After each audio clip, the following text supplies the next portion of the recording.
yang akan diperwakilkan oleh qari'ah kami berikut ini. Ya Habibal Qalbi ya khairal baraya ya lijita bil haqi rasulal hidayah ya Rasulullah ya Habiballah ya Rasulullah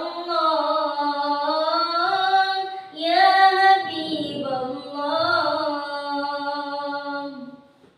Dewan Hakim yang arif dan bijaksana, hadirin kaum muslimin sebangsa dan setanah air yang satu, yakni NKRI.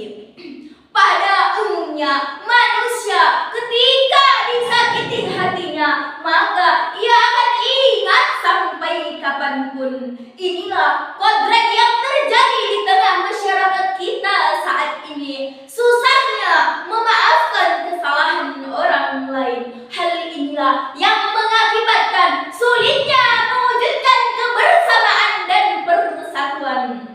Manusia sebagai umat talenti yang tak bisa hidup sendiri seharusnya menjadikan kebersamaan itu sebagai hal yang harus diutamakan, sebagaimana yang telah kami sampaikan tentang pemaafan yang telah kita sebarkan.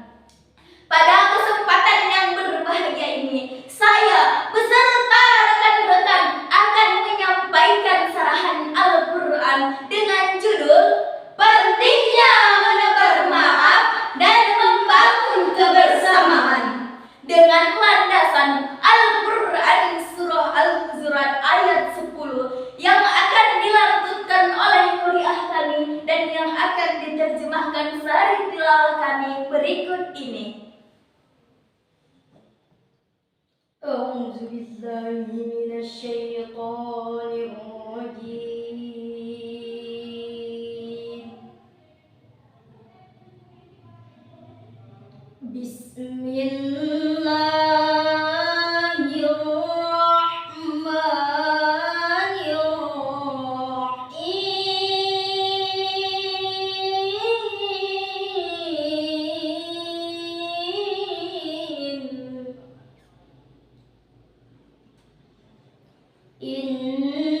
Innamal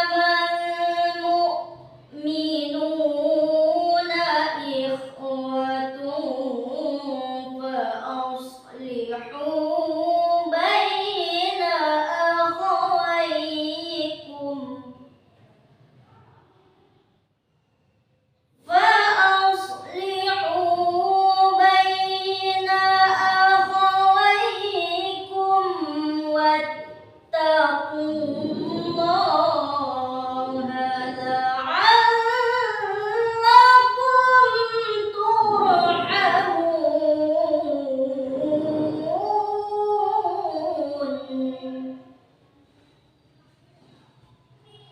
hamba berlindung kepada Allah dari godaan syaitan yang terkutuk dengan menyebut nama Allah yang Maha Pengasih lagi Maha Penyayang. Sesungguhnya orang-orang mukmin itu bersaudara. Karena itu, damaikanlah kedua saudaramu dan bertakwalah kepada Allah agar kamu mendapat rahmat. Para dewan juri yang arif dan bijaksana, menurut yang telah kita paparkan ayat tadi, menurut Profesor Dr. Quraisy Mubasir Indonesia yang masuk dalam daftar 500 muslim yang paling berpengaruh di dunia, yang telah disampaikan bahwa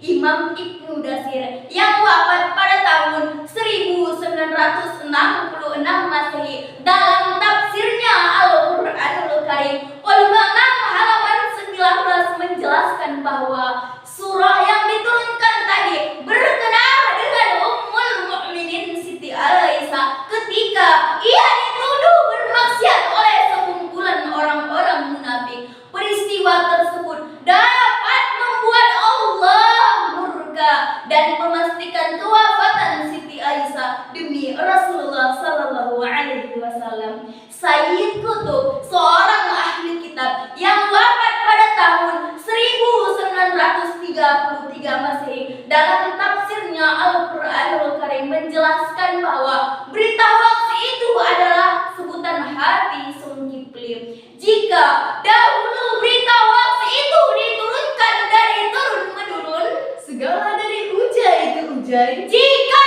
dahulu berita hoax itu disebarkan dari kampung ke kampung, segala ujai dari agung ke agung. Hadirin, berita hoax, pujaan, kebencian, dan hujatan bersaut-sautan dengan tiada henti di media sosial. Sebagaimana Rasulullah Sallallahu Alaihi Wasallam bersabda, "Kana nasu ummatan wahidan." Manusia adalah umat yang satu. Sebagaimana Allah Subhanahu wa taala telah menjelaskan dalam Al-Qur'an surah Ali Imran ayat 159 yang akan dilantunkan oleh qari'ah kami dan yang akan diterjemahkan sari tilawah kami berikut ini. Fabima rahmatin minallahi linta lahum walau kunta fazzan ghalizal qalbi lanfaddu min hawlik fa'fu anhum wastaghfir lahum wasyawirhum fil amri fa idza azamta fatawakkal 'ala Allah.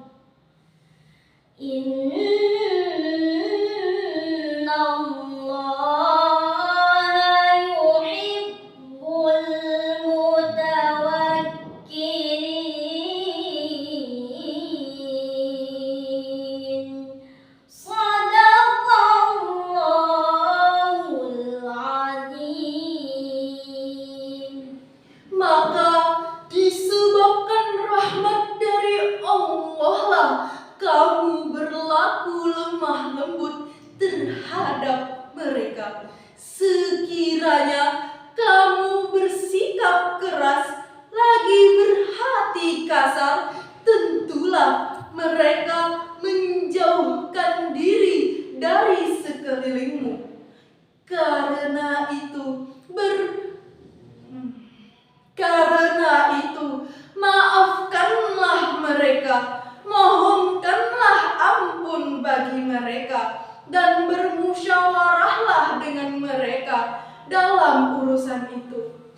Kemudian apabila engkau telah membulatkan tekad, bertawakallah kepada Allah. Sesungguhnya Allah mencintai orang yang bertawakal. Maha benar Allah dengan segala firman-Nya.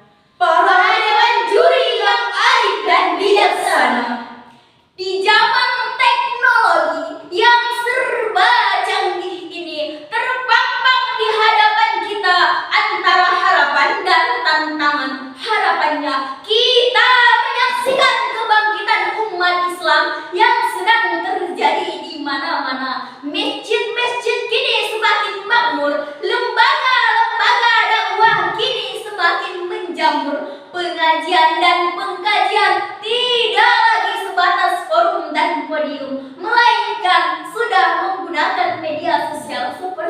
sekarang ini. Namun hadirin, tantangan yang kita hadapi dengan menusuk dan merasunya budaya-budaya barat terhadap jantung kehidupan umat Islam, terutama melalui berbagai media komunikasi, berbagai media sosial yang dipakai oleh setiap kalangan, bukan hanya kalangan terpelajar saja, tetapi berbagai macam kalangan turut meramaikannya. Facebook kini diramaikan bukan hanya dengan kaum muda, tetapi lansia, bahkan anak TK pun sering selfie di beranda. Alhasil, semua kegiatan tersebut dapat merambah dengan sangat mudah. Tukang beca kini dipanggil dengan WA, tukang cendol kini dipanggil dengan video call, bahkan mau beli agar pun pesannya lewat messenger. Ini hadirin, dampak dari perkembangan zaman yang tidak bisa terelakkan.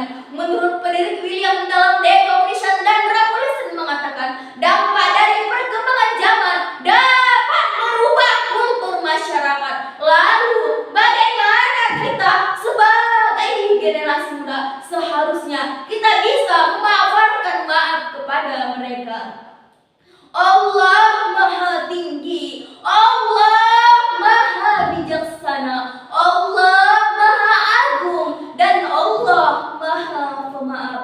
Lalu, mengapa hanya seorang hamba sulit untuk memaafkan kesalahan saudaranya? Mungkin cukup sekian yang dapat kami sampaikan. Terima kasih atas perhatian. Wallahu